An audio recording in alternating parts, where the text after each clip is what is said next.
Oi pessoal, tudo bom? Sou o professor João William de Geografia. Eu vou dar para vocês agora a aula 2 do EJA Presencial Fundamental. Eu peço que vocês se cadastrem no canal, cliquem no sininho para vocês receberem notificações de novos vídeos. Vamos lá. Eu vou falar hoje das camadas interna e externa da Terra. Vou falar também da estrutura do relevo, agentes modificadores do relevo. Bom, vamos começar com as camadas interna e externa da Terra. Primeiro vamos falar da camada externa. A camada externa nós já trabalhamos na primeira aula presencial, inclusive, e trabalhamos também na primeira aula online. Mas vamos falar dela, que seria atmosfera, hidrosfera e litosfera.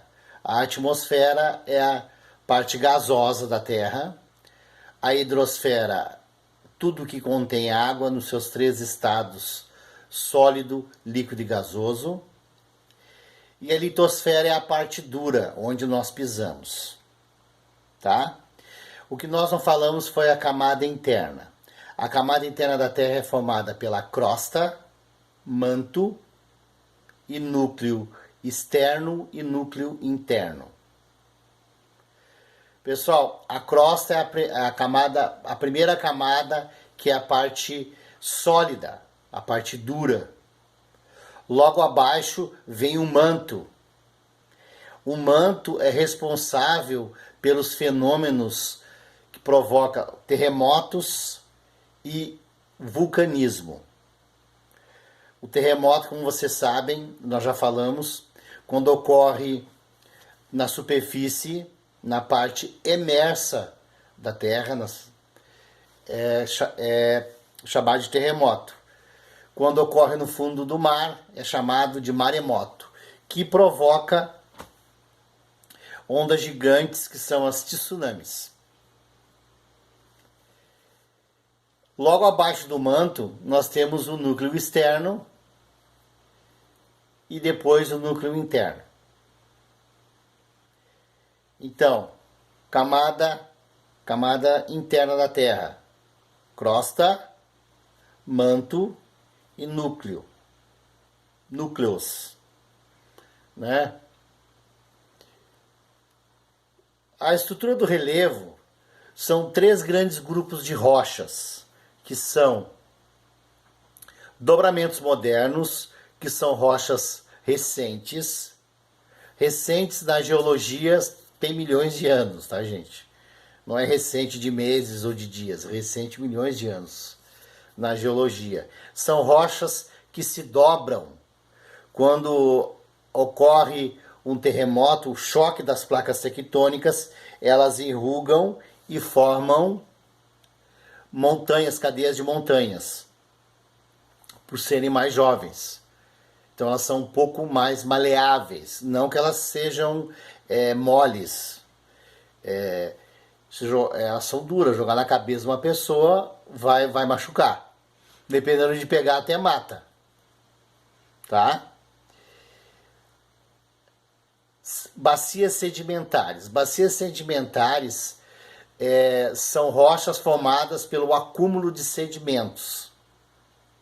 Sedimentos minerais, vegetais e animais. Então elas vão se acumulando, são levadas através de erosão e etc. Chuva, elas vão se acumulando em alguns locais. Nesses locais se acumulam, elas levam milhões e milhões de anos, elas acabam formando rochas porosas, rochas que são encontrados nas bacias sedimentares, são encontrados os fósseis, os petróleo, gás natural. O gás, como vocês sabem, e o carvão mineral também. Como vocês sabem, quando morre um animal, ele um número de sedimentos, uma quantidade muito grande de sedimentos acaba se depositando em cima desse animal, minerais. Esses, o animal rapidamente, em poucos dias, meses, a pele, a carne desse animal se decompõe, ficando apenas os ossos que ficam mais tempo no local. Então esses sedimentos acabam se formando em torno desses ossos. Esses ossos, com milhões e milhões de anos, eles desintegram e fica impresso na rocha todos os detalhes desses ossos, como pegar uma argila e colocar a tua mão na argila, tu vai ver ali todos os detalhezinhos, até as linhas da tua mão. Mais ou menos assim é o fóssil. É uma impressão do osso, né? E o petróleo também se forma nas bacias sedimentares, como eu falei, há uma grande quantidade de sedimentos animais e vegetais, leva milhões e milhões de anos, o petróleo acaba entrando em estado, esse material orgânico acaba entrando em estado de decomposição e ele acaba deslizando, acaba se alojando em locais mais baixos e lá, durante milhões e milhões de anos, a pressão e etc., o calor, a pressão, ele acaba formando o petróleo. E esse material orgânico acaba expelindo gases, que seria o gás metano no início, aquele gás proveniente que tem mau cheiro, né? Que a gente chama de carniça, uma coisa muito, muito mal cheirosa, leva milhões e milhões de anos, acaba formando gás natural, que não tem cheiro nenhum. O carvão mineral seria um processo semelhante à fabricação do carvão vegetal, né? Então, muitas florestas são engolidas através de terremotos, se deposita em cima desses vegetais uma quantidade grande de sedimentos. Esse vegetal acaba sendo, através da pressão, do calor, acaba formando o carvão mineral. O carvão mineral, quanto mais antigo, melhor é a combustão dele. Então, esses minérios são encontrados nas bacias sedimentares. Os escudos cristalinos ou maciços antigos, eles são as rochas mais antigas do planeta. Eles não se dobram. Se houver um terremoto da região onde eles estão, eles se esfarelam, se quebram. Ali tu vai encontrar as rochas mais antigas e tu vai encontrar também uma série de minérios. Lembrando que o minério é um mineral que tem valor agregado, que tu pode vender, pode comercializar. Eles são comercializados na bolsa de commodities, né? Na bolsa de valores tem as commodities. Os minérios estão lá, que são ferro, ouro, prata, estanho, né? Uma série de minérios que a gente pode comercializar.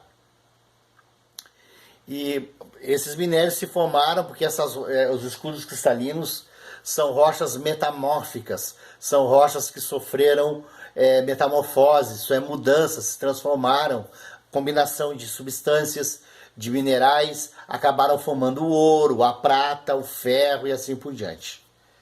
Tá, pessoal? Vamos falar agora dos agentes modificadores do relevo.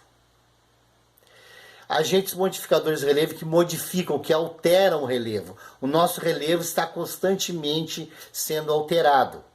Vamos falar de um agente externo, que é o agente que ele é constante, diariamente ele altera o relevo. Chuva, vento, deslizamentos, né? E processos erosivos acabam alterando o relevo, mas não altera a estrutura do relevo, só altera o relevo superficialmente, né? O agente interno é aquele agente que altera a estrutura do relevo, que são os terremotos e o vulcanismo. Os terremotos acabam alterando o relevo, inclusive aqueles choques das placas tectônicas formam cadeias de montanhas. Tá, pessoal?